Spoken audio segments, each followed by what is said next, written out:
سبحان اللہ میری آنکھوں میں آنسو آ جاتے ہیں جب میں وہ یاد کرتی ہوں کہ وہ جسے ہم نورانی قاعدہ تجویدی قاعدہ کہتے ہیں نا، وہ میرے بابا نے مجھے کندھوں پہ بٹھا کے پڑھایا تھا. آج کوئی باپ سوچ سکتا ہے، کر سکتا ہے؟ کندھوں پہ بٹھا کے لٹرلی. اور ذمہ دار ہیں کھیتوں میں، آپ کو پتہ ہے، وہ مجھے باقاعدہ قاعدہ پڑھانے کے لیے اپنے کندھوں پہ بٹھاتے اور قاعدہ اٹھاتے، ایک ہاتھ میں مجھے ادھر سے پکڑا ہوا ہے، میری ایک ٹانگ ادھر، اور کھیتوں میں چلے جاتے اور پورا قاعدہ میں نے اسی طرح مکمل کیا. اب جب پڑھانے والا باپ ہو تو بچہ کیسے نہیں پڑھے گا؟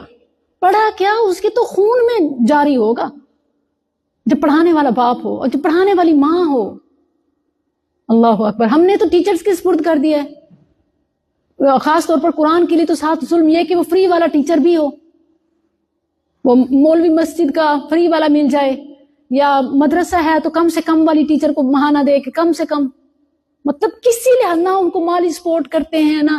اور بچوں کو بالکل ہم نے بچے ہی کرائے پہ دے دیے ہیں کہ وہ پڑھائیں ان کی. جیسے ہمارا تو صرف وہ نام کا اگر کوئی اچھا ہی ہو تو ماں کو کریڈٹ جاتا ہے، وگرنہ تو بس جی ٹیچر اچھی نہیں ہے. یا یہ لازماً یہ ایک معمول ہو کہ آپ نے بچے کو کیا سکھایا ہے، اور یہی اصل میں صدقہ جاریہ ہے. آپ کے سکھائے سے جو وہ سبحان اللہ.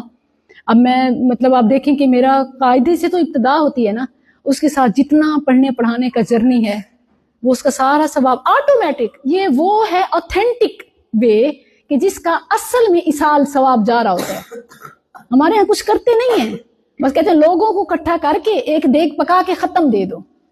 یہ نقل ہے، یہ اصل نہیں ہے.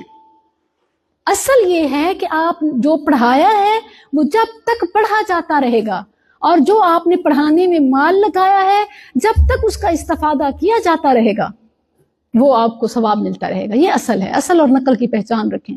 اور رمضان تو خاص طور پر یہ اس کا موقع ہے، بچوں کو وہ دعائیں سکھائیں. آپ کو یاد ہو، آپ دیکھیں ماں کی سکھائی ہوئی دعا مجھے بڑا ہی ایک آخرت کی سرمایہ کاری نظر آتی ہے کہ جس طرح میرے بابا نے مجھے کندھے پہ بٹھا کے قاعدہ پڑھایا تھا، بالکل اسی طرح تو نہیں لیکن کچھ اس طرح ہی میں نے اپنے بیٹے کو 8 سال کی عمر میں یوں ہی حفظ کرایا تھا. جو بچہ 8 سال میں حفظ مکمل کرتا ہے نا، اس کے پیچھے وہ جو ہمارے ہاں 4 پائی کا جھولا ہوتا ہے، اس میں سلاتے ہوئے میں اس کو ایک ایک آیت یاد کراتی تھی. اور پھر اس کو جب جھولے سے نکالتی تھی باقاعدہ اس کو اٹھا کے گراسی پلاٹ میں لے جاتی تھی کہ اس کی آنکھیں کھل جائیں گی، وہ چیزوں کو، وہ پھولوں کو دیکھے گا خوش ہوگا، وہ چیزوں کو دیکھے گا وہ فریش ہوگا. پھر وہیں اس کو ساتھ کچھ کھلانا اور ایک ایک آیت یاد کرانا، ایک ایک آیت. اور یہی اب بیٹی کے لیے ہوتا ہے. دن بھر میں ہبہ کی آپ تلاوت سنتے ہیں، دن بھر میں جو اس کو سب سے اچھی چیز کھانے پینے میں پسند ہو نا، وہ میں اس کے لیے چھپا کے رکھتی ہوں کہ اس کو وہ سحری ٹائم میں دوں گی. اور اس کو اٹھاتی ہوں نا تو یہ ہوتا ہے کہ ہبہ آپ کو اچھی لگتی ہے نا، وہ میرے پاس ہے، بس وضو کر کے آ جاؤ میں آپ کو دیتی ہوں. اس کی آنکھ کھل جاتی ہے. اور میں سارا دن مجھے فکر ہوتی ہے کہ کل کون سی ایسی چیز اس کے لیے تیار رکھوں کہ اس کی آنکھ کھل جائے. اور پھر وہ جب وہ کھا لیتی ہے تو پھر وہ ماشاءاللہ انرجیٹک ہو کے پڑھتی ہے، اور پھر وہ دل ٹھنڈا ہوتا ہے کہ سبحان اللہ الحمدللہ. تو یہ چیز، یہ جو اب لرننگ ہے نا، یہ اب وہ تراویح پڑھائے گی انشاءاللہ. رمضان میں فیس بک لائیو ہوگا، آپ نہ آ سکیں تو سنیے گا انشاءاللہ عشاء کے وقت.